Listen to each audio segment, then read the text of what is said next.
Lift your lid. Welcome to Swift Talk with Sherry Swift, helping you experience explosive growth, moving from where you are to where you want to be. Say no to mediocrity and yes to the life you want and deserve. Here is your host, best-selling author, performance coach, and speaker, Sherry Swift. I would like to welcome you to Swift Talk with Sherry Swift. I am super privileged today to be your host, Sherry Swift, and I am excited to share the mic today with my girlfriend, with my partner in industry, with my sister in life, with my friend. I am sharing the mic today with Diane McAdams.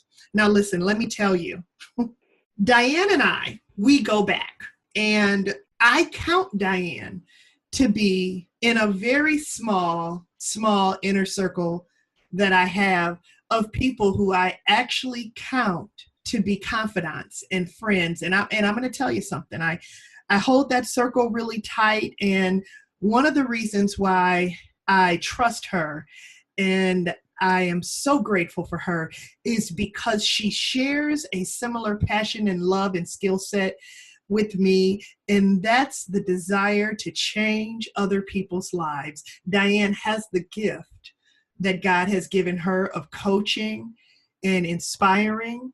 She is a game changer in the industry. Her company is DMAC Coaching and Consulting, and her whole why and what for, very similar to mine, is to change lives for people, to take people from where they are to where they want to be. What's amazing about our industry is every coach who is truly called into coaching, and give me just a second here, my friends that are listening, to talk to you about the field of coaching. This is not a field where people can just walk in and put their name on a business card and say, hey, I'm a coach. And it's just all of a sudden, they've got everything they need to be who they need to be.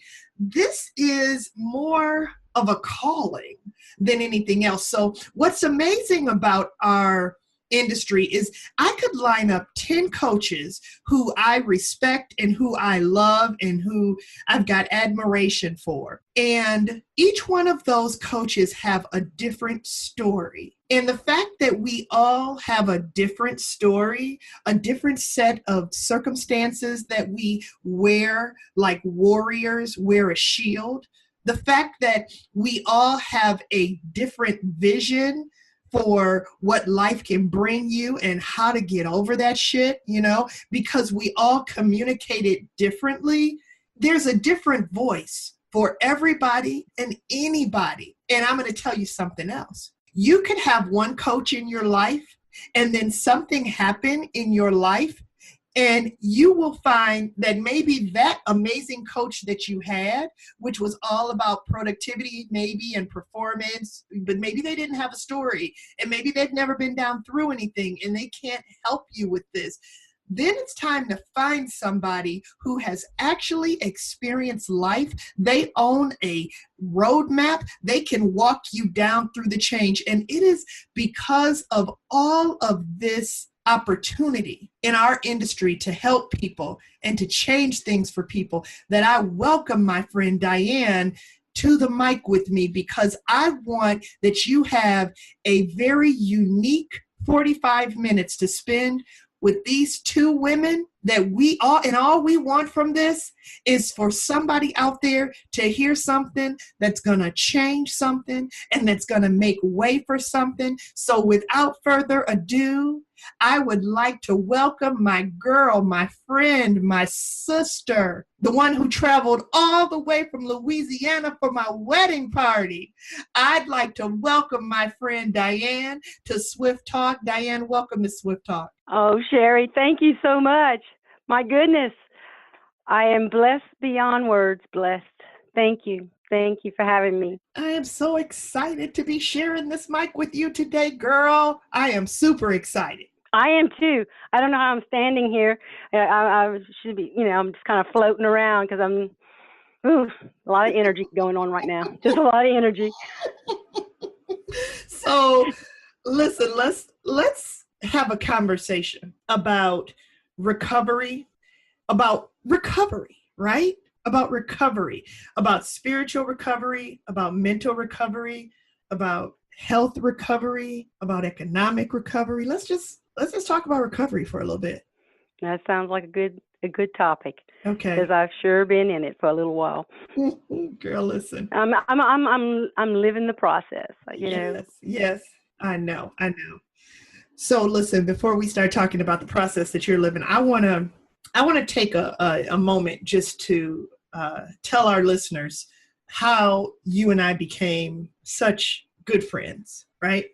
And when I knew that I loved you, and when I knew that you were going to be somebody special for me, and that you were going to be somebody forever for me, like you were going to be in my life forever, right? Like I could change marital partners, but you're going to go from the old one to the new one. How amazing is that when we both knew that?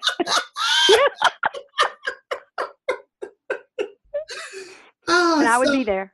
Yes, that's right. That's right. You know, and all it took was a very small conversation. Yes. So, you know, you have to really look that God did put us together. Yes. And I got to tell you, I remember we were at this meeting together. We were at a meeting that was held for coaches, and we had a very transparent conversation. And I don't know if I've ever told you this before, but this was my very first time saying a lot of these things out loud that I said during that conversation. And, you know, I told you about my father, and my father taking my mother's life, and, you know, and then taking his own 3 days later, and me burying them just a couple of days apart.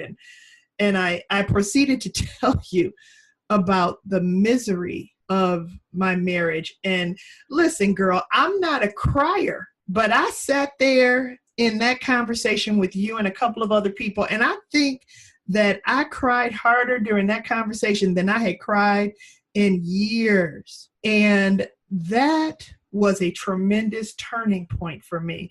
So if I have never said thank you before for being there for me, and being able to hear me say all of that, and then also being one of the very wise words that were coming back at me that said, girl, that's okay. And that's terrible. Don't get me wrong. All of this that you're saying is terrible, but you're going to be okay. And whether you realize it or not, you gave me permission to go back to Michigan after that meeting to make some very serious decisions about how my life would change. And because of that, Diane, I live the life that I live right now. So I want to say, in front of all of my listeners and in front of everyone, thank you so much for that. Oh, Sherry, you are so welcome. You are welcome. It was a pleasure or a gift to listen to you that night, and to create a comfortable environment for you to share. And it was growth for both of us. Absolutely. You know, growth for both of us. Yeah, I think what we're talking about here is spiritual recovery, right? Definitely. And I was hurting, and I was mad, and I just couldn't understand a whole lot of stuff. And before you can move through things into another opportunity, there's a necessity to share things. Do you agree? I agree. And that's the key, is that to allow the person who's sharing their story to be quiet. And I always just kind of say, you know, with a calming energy, to allow, just let it go. You know, there's no driving this right now. It's just letting it happen. And we had other women with us that night, and they allowed it to happen as well, you know. And so my gift of listening, and I guess being the shoulder, or the courage, the strength to say, you're okay, walk with me, let's, you know, you can do this, you can go forward, was powerful. And then today, you're the courage for me, for what I'm going through with you know, cancer recovery. You've been there for me as my strength, and you have repaid many times, sharing your courage with me, because sometimes life throws us a curve and we lose our courage. It just kind of sits in the back seat for a while. And so someone has to be the co-pilot and says, okay, I have enough courage for both of us. Let's go forward. You have a gift and you have to share it. Let's move forward and use my courage until you can stand on your own. That's right. That's right. That's right. So let's talk about colorectal cancer for a few minutes here. And let's talk about your journey with this nasty, nasty, nasty chick, right? You know it. She is one nasty ass woman, I tell you. And I looked at when I was diagnosed and I said, God, really? And I knew I was going to have a voice and I was going to speak to people and I was going to share a story. And I said, this is my story. Mm-hmm. This, rectal cancer. And I said, I get it, because Diane McAdams would be the one that would stand on a stage and talk about rectal cancer with all the strength she had in her heart and say, you go get your colonoscopy. I want to, and look at people and say that. Right. You got to have some courage to stand up and talk about, rectal cancer. Talk about your butt. That's right. That's right, girl. Only you. Okay. That's when I knew God said, here, boom, that's yours. You carry it. And I said, okay, I'll carry it. All right. Talk to me about when you were diagnosed. When were you diagnosed? Girl, it was only a few months after we met.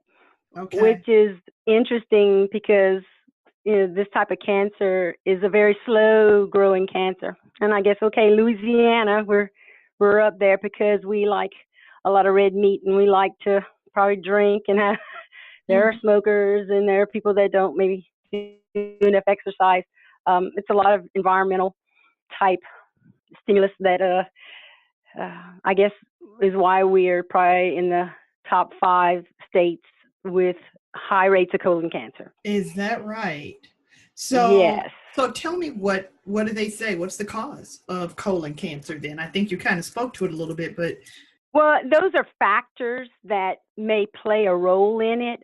I don't think anyone truly knows an exact cause. I do know it's preventable. And I do know there is no known cure for it. So the key is prevention, the key. I mean, when you talk about, you save people's lives. Yeah. When they have a colonoscopy or whatever type of screening. I was 51 years old when I was diagnosed. The first time I was diagnosed in 2012. And I fell through the cracks, I guess. I was busy. I had an amazing coaching program. I was traveling all over the United States. I have a beautiful family, 3 daughters, a wonderful, supportive husband, and life was amazing and good. And it just showed up. So it showed up. What did that look like for you, Diane? Like from a symptom perspective, how did she show up and change your life like that right away? Uncertainty. It showed up as uncertainty and fear and no family history. I don't understand when they talk about symptoms, because everybody has a stomach ache here and there, or maybe a little extra gas here and there, and you go to the probably the pharmacy, or you go to the drugstore and you pick up a antacid or something. Right. So, that's a daily thing for the consumers. So you don't really pay attention to those things. And, so that's why it's important, 50 years old or over, at 50, I guess, you would start getting screened, because it's a silent killer. It really didn't show up as like, whoo, unless it's there. Yeah. So you're not, I get it. So a little bit different than breast cancer, where we say, feel your boobs, check to see if you have any lumps, and that's the heads up, right? Okay. So even though you should start getting your mammograms, what do they say now? At I'm so beyond this at this point, but I I'm mean, getting older, Sherry. I'm getting them every 20 minutes right now, it seems like. But they say, like, I think it's 40 that you start getting your mammograms, but before then, they even encourage that, okay, but you should start checking yourself, and if you feel lumps, then it's a heads up, and you should go in and talk about it. So what I hear you saying is, there's no lumps in colon cancer. There's nothing. No, nothing on the outside. It's Right. all on the inside. Right. So and that you're correct. And I love that you said with breast cancer, they have made strides in awareness.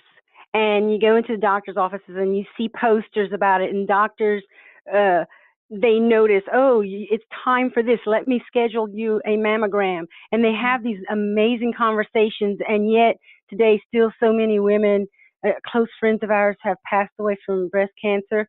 My heart goes out to them because it's still a horrible disease. Mm-hmm. Yet they are saving lives, so many lives, because of the awareness and the conversations they are having around breast cancer. And as an advocate for colorectal cancer, that's what I go to Washington and I speak to the legislators and I say, let's just do the same thing. We don't have to reinvent the wheel. Let's just talk about it. Let's put it in the doctor's offices, put posters, and let the doctors tell people, hey, let me schedule this for you. Don't ask them if they want to have it done. Well, because who does? Wants to go have a colonoscopy? Who does? Just go have it scheduled. Right. But and then the wonderful thing is that there are alternative methods of screening that aren't so invasive, and that are not as expensive. And there are still barriers, things that are keeping people from having those. Not only insurance or whatever or cost, it is that mindset. This won't happen to me. Yeah. I don't have any family history. I don't have any symptoms. I don't have time to go do that. Those are the barriers. It's the culture. But today, when you talk to my daughters, they all know that they have, they go to the doctor and they have their yearly exams and they have these screenings. Yeah. You see, that's a culture that they created. And that's all I ask is, let's create a culture. Let's make a change. And, well, we're coaches. Yeah. And we know change is the most uncomfortable thing anybody will ever experience. People will stay seated in poop just so that they don't have to change their position. They'll stay there, talk about how bad it stinks, talk about how bad it smells. But because change is uncomfortable, they'll stay there, right? So yes, it's uncomfortable, or the unknown. I don't know how to change. Yes. Yeah. Or I don't want to change by myself. Yes. No one, people don't like to change by themselves. Yeah. But you're changing too? Okay. Let's change. So it's a conversation. Let's have a conversation about. Better yet, let's talk about why we shouldn't change. Yeah. So who's the prime candidate? Who's the? You said 50 and older have your examination, right? Right. So what does this look like? So when we say, for example, diabetes, right? And we talk about, diabetes, we could talk about African American and you get what I'm saying? I mean, who are the people that this impacts and affects the most, or this is most common to impact? This disease doesn't care. It is over the board, across the board. It doesn't discriminate on anyone. It is for everyone. It is the second highest in deaths among people with cancer, men and women. Second. Wow. But we don't talk about this one. What's the first? I believe it's lung cancer. Okay. And the first among women is breast cancer. Okay, gotcha. So but this one, it like I said, it doesn't matter your economic status, male, female. It doesn't matter. It's everyone. What you're because eating, we all eating, what your culture is. It doesn't matter. It doesn't matter. Right, and a small percentage is hereditary, and but what we're seeing, and this is frightening. Is that younger people are being diagnosed with colon cancer. And that's a long life to live. Okay, we caught it early. We did a surgery. We did a resection, and there's still side effects, and there are still life changes and challenges, even though you made it past your 5 years. That's Yes. a Let's lot talk of about years. that. Yes, it is. Let's talk about the process of recovery here, right? Oh, And okay. because that's the conversation. So where you are today, and we're thanking God right now for where you are Yeah. today. How do we define where you are today? When you go to the doctor and they tell you, what do they say? It's NE. It's I like to say, call me Ned. Okay. NED. And so No evidence of disease. there you go. So that's what we're looking So for. my thumbs up is when my doctor says, okay, no evidence of disease. Okay. Because until you get to your 5 years of NED, again, there's no cure. I was told early on that they would help me manage this disease.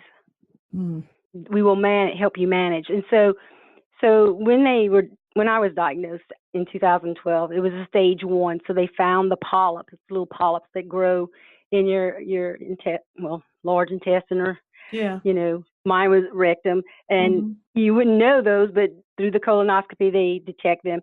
And so it was a stage 1, and they removed it, but then they removed another area. Should we back that up? No. Literally. No, we're not going to back this up. We're going to be extremely okay. We're transparent. We are going to be transparent in this conversation because we're trying to change something for somebody, right? That's right. So when I was diagnosed, and so there was a removal of, we call it a sigmoid colon, and half of the rectum. So they took that out, and then a reconstructive surgery. It's called the J pouch, which would allow me to, if I had to go to the restroom, I can say, oh, hold on, I don't have, I have a little storage area. I have a little time before going. My kids used to tease me and say that was my, street name, J pouch.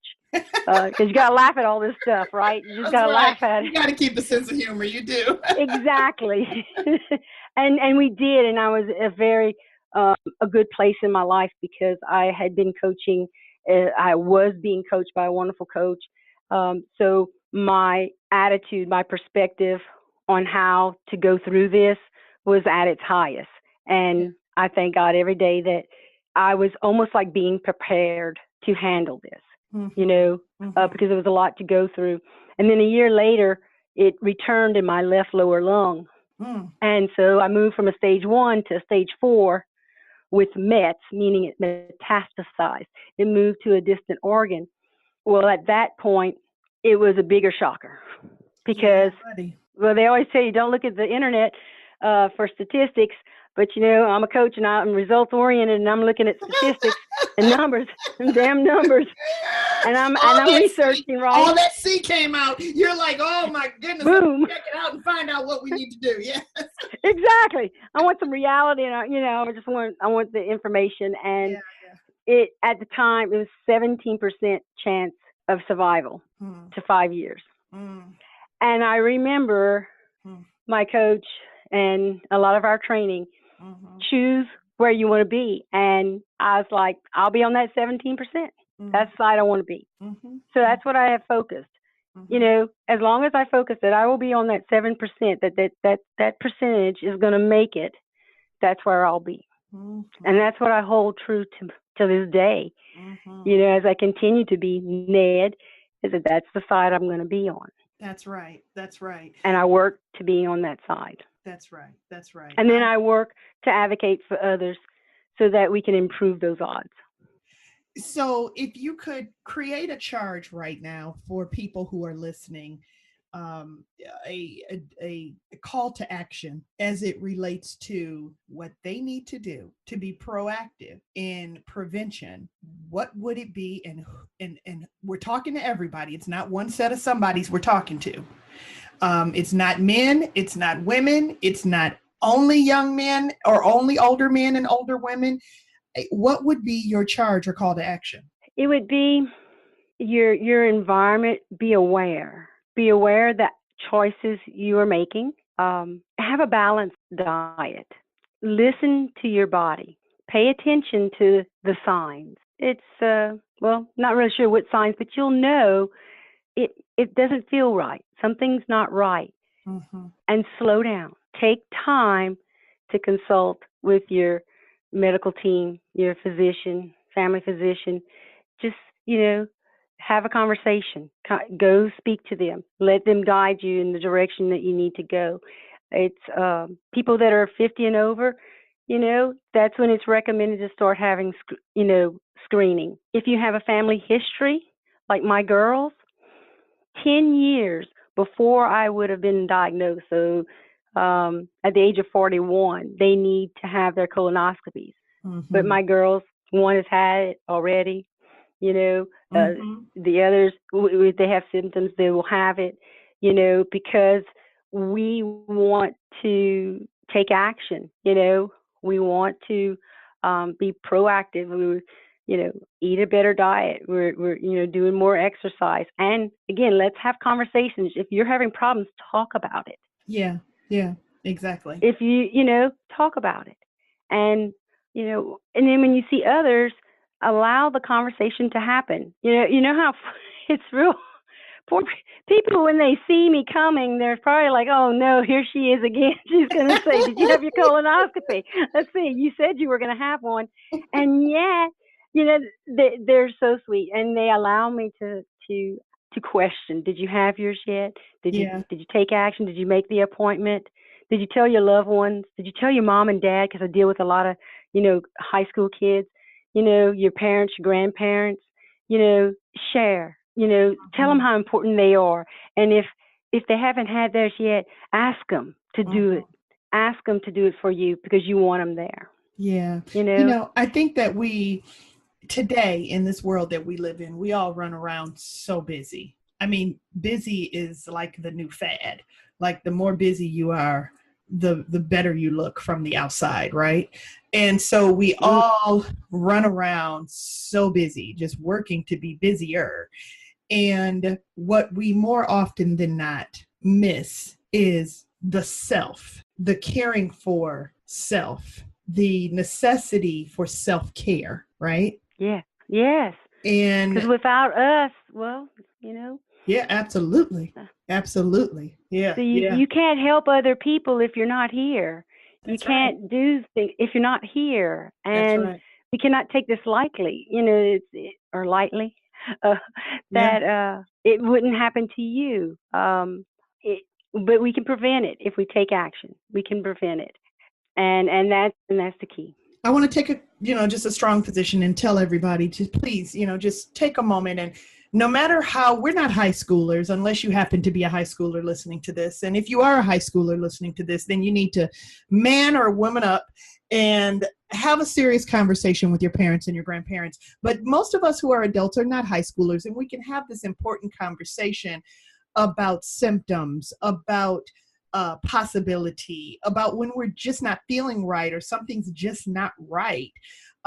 There should be no embarrassment in this, because embarrassment does not make way for solution and for change, right? So exactly. Yeah. So we're going to encourage that everyone have a big, bodacious conversation with themselves and with their healthcare professionals, and be responsible, so not to hopefully have to experience this, because again, Diane, it's preventable, right? It is preventable.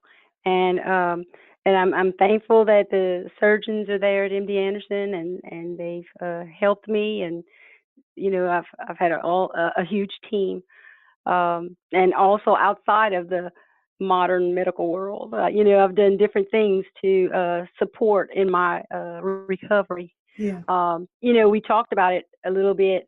This is just the physical side effects or effects of cancer, and there are emotional challenges, there are relationship challenges, there's economic.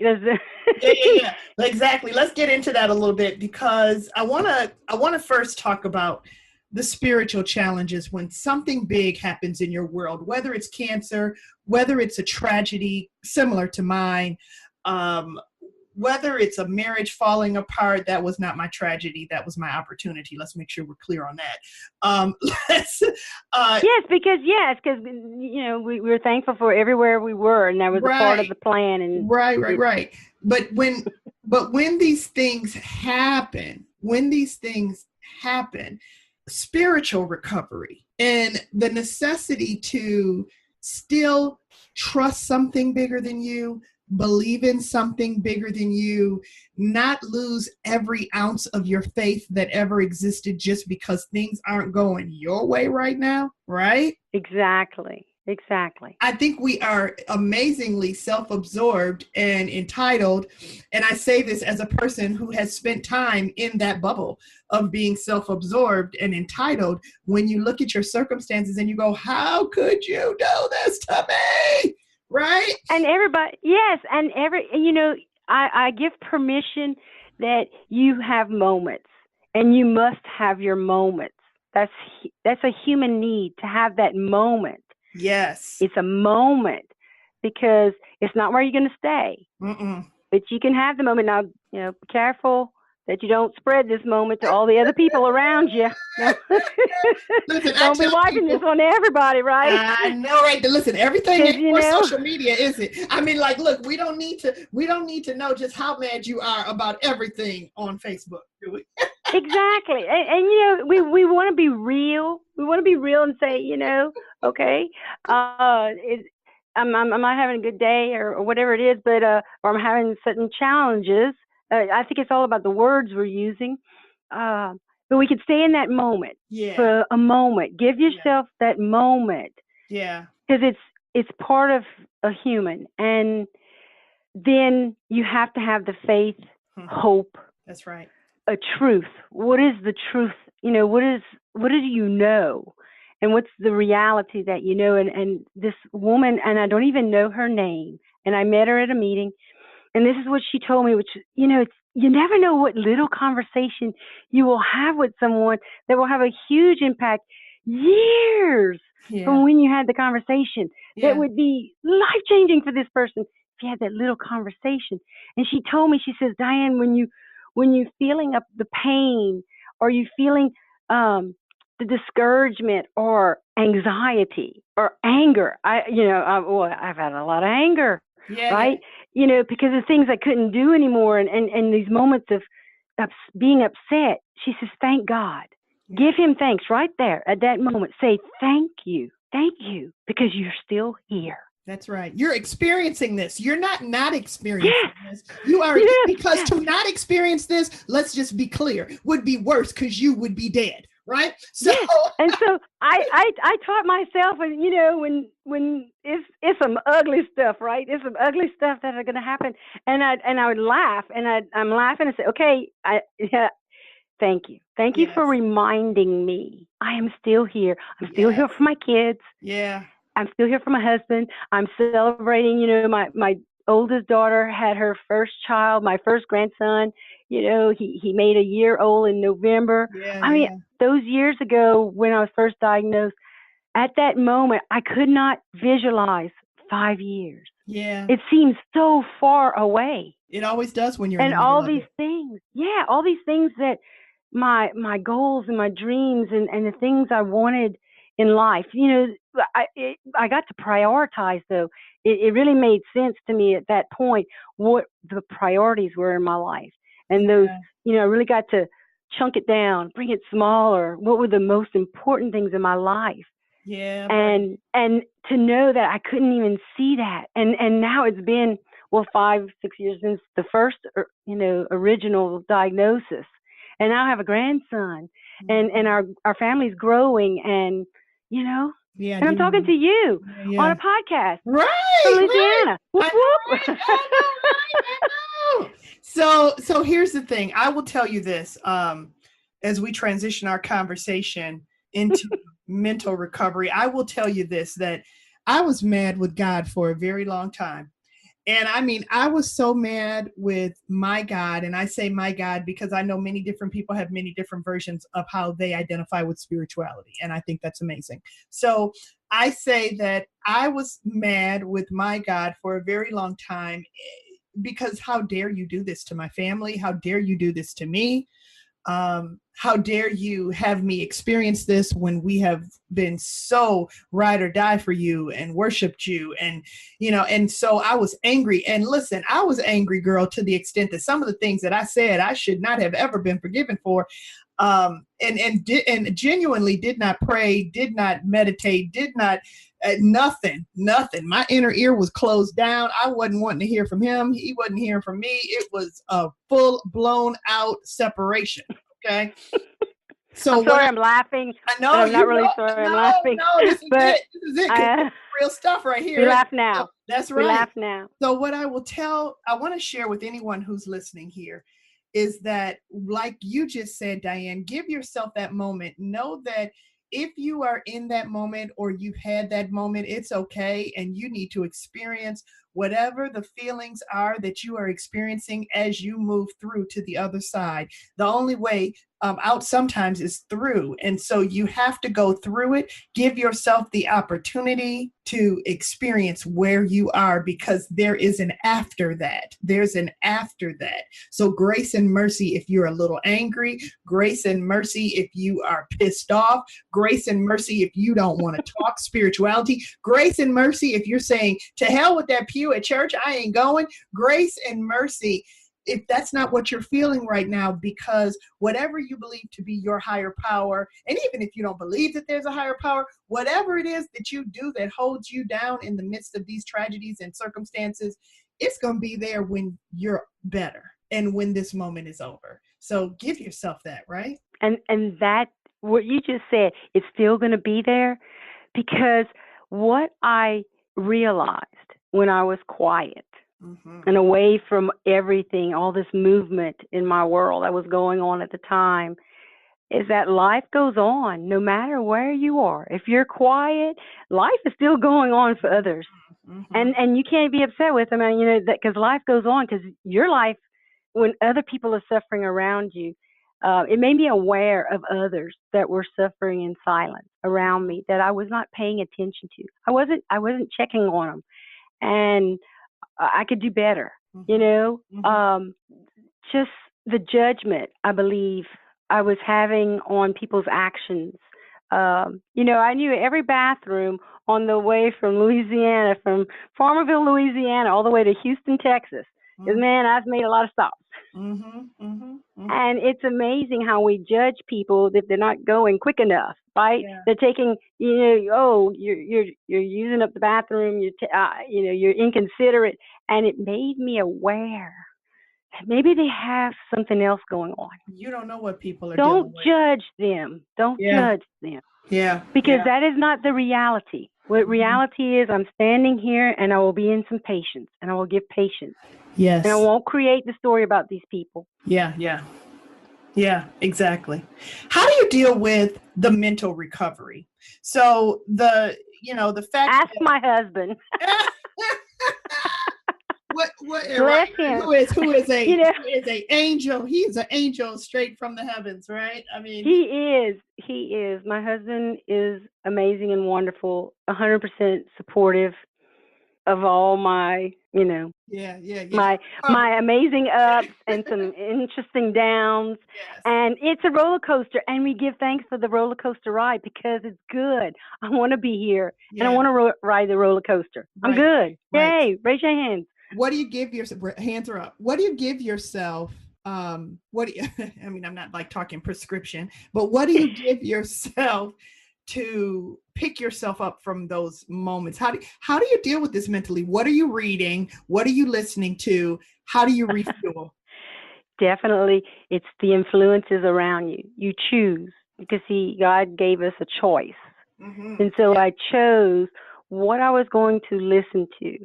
I chose people higher-minded, big thinkers. John Maxwell. I love John Maxwell, and I listen to several different powerful people that have good things to say, good things. And I read amazing books, and I am a huge fan of affirmations, because you see, when you go through this process, and there's drugs, and there's all these things that happen to you where your mind may not be as clear as it used to be, and you start to forget of your priorities. You forget who you were and who you are, who you wanted to be, and you forget. It's just like sluggish and it's cloudy, and your vision is cloudy. And so I have on my desk, written out affirmations. I have in my office a wall of vision boards. I have pictures of my family. I have reminders. I have reminders around me that remind me who I am. Because when I had clarity and I created these things, see, going through the, years before and during, when I have clarity and I write, John Maxwell taught me, have your moments of quiet in the morning. Listen to God because He's talking to you. That was my biggest lesson that I learned, is that if I was quiet, use that inner ear. I had to practice that, right? Because I'm South Louisiana, and we're uncomfortable with quiet. Right. Yeah. And it took a while. I agree that most of the mental recovery comes from within us, especially those of us who are coaches, preachers, teachers, where we have a life that's purposed to impact other people's lives. A good amount of that mental recovery comes from the inside. And if we can just be still and quiet enough, we can use our inner ear to hear what we need to hear in order to repair. But for people who are not plugged in like that and who aren't purposed with this type of work, it is so important to surround yourself, like you said, with really strong people who will remind you who you are when you don't feel like you feel today, to remind you what your capacity is, and who will remind you what you promised yourself, right? Exactly. And so the conversations you and I have had over the many years is those small conversations we have now where you say, Diane, this is who you were. This is what because we all have these doubts. We have self-doubt. Yeah. I mean, we're the ones who, debate in our head, you're not good enough or you're not ready or whatever it is. And you got to have people close to you. Like you talked about, your inner circle, those that you trust, and that you take their conversation, their words to you as truth. Yes. And it's valuable to have those people around you. We talk about protecting that 3-foot circle. Who are the people around you? What are you listening to? Right. Who's a little bit of negativity. Who are you watching? A drop. What do we say? A drop of ink will ruin a gallon of water. You know what I'm saying? So it's come on. It doesn't take much. It doesn't take much darkness to impact a tremendous amount of opportunity. So because it's easy. It's easy to go in the negative side. It's easy to give up. It's easy to feel sorry for yourself. Those are easy to do. Yeah. The hard part is when you have to have that second better thought or a knee-jerk, a second thought to that knee-jerk reaction of all those reminders of the good stuff. Yeah. Because it takes a lot of energy to listen to the good stuff. You're right about and that. To hold on to that vision, that I want to say, it's almost like it's laws, it's truths. Hold on to those things. Yeah. And keep moving forward. Exactly. I don't know if I'm making sense or not. You're making perfect sense. Yeah, you're making perfect sense. So here's what I'm super grateful for today. I am grateful that we have had an opportunity for, God, I can't believe it's almost been an hour now, to talk about the things that can come into our lives, change our lives, sometimes for the better, and sometimes for opportunity to grow, never for the worse. Because if you experience it, it's always for the better in some sort. And I'm so grateful that we've had the opportunity to come together here today, because I am certain 100% that there's someone who needed to hear this conversation and who's having a moment or two or three, and that needs to know how to get through it, how to experience it, and more importantly, needs to hear maybe from one or two people, and they've got two right here that are saying, look, we've been down through a few things, and look at how we sound. Listen to how we sound. Listen to the empowerment. Listen to the belief that there is always on the other side of this opportunity. So here's what I want you to do, Diane. I want you to send me, make sure so that I can share with all of our listeners where all of my people can find you. Okay. And we're going to make sure that all of your links are live and hot on the podcast notes, so that when they want to reach to you and say, I think that you are speaking a language that I can relate to, they'll know how to connect with you. Will you do that for me? I will definitely do that, Sherry. Okay. And then what I'd love to do is I'd love to offer a conversation to anyone who is struggling with whether it's tragedy recovery from a loss that they weren't anticipating, or whether it's health recovery from some form of cancer.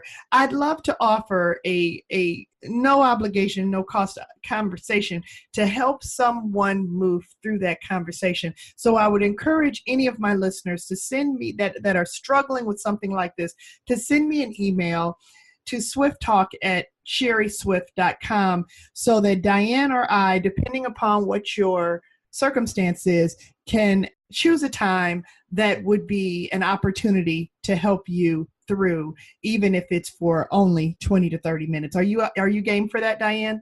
Definitely. Okay. Definitely. Would love to be the listener. Yes. And no judgment. Yes. Because people need to be heard. Yes. And then we'll move forward. Perfect. All right. That's wonderful. Wonderful. Well, listen, to my listeners, I want to thank you so much for taking about 50 minutes to listen to one of my dearest friends and I, Diane, ramble on about about life and about change and about disaster and about tragedy and about recovery and about spirituality and opportunity and about going forward in all of it. I want to thank my listeners today for listening, for following. I'm going to ask you that if you're not already following from where you're listening, please click the button to follow my podcast so that you can be alerted when we've got a new one that's being uploaded. And I want you to write to me about this episode, because this episode is rather deep and we're talking about a lot of things that are deep-seated and that are intended to change people and to change their lives and change their outcome. So I'd love to hear from you on this. We would love for you to write and give us an opportunity to pour back into you. So I encourage you to do that. I started this podcast journey because I wanted to be a bigger and greater resource for more and for many. And I'm so grateful today that we are stretching out on an international basis and syndicated in so many places, and that we have an opportunity to plug into your inner ear and change something in your life. So thank you, and thank you again for listening. Life is delicious, my friends. I want to thank you for enjoying a slice of it with me together today. Until next time, thanks again for listening. This is Sherry and Diane, and we're checking out. We'll see you next time. You've been listening to Swift Talk with Sherry Swift. If you would like to schedule time with Sherry, download the show notes and much, much more. Find it all at www.sherryswift.com.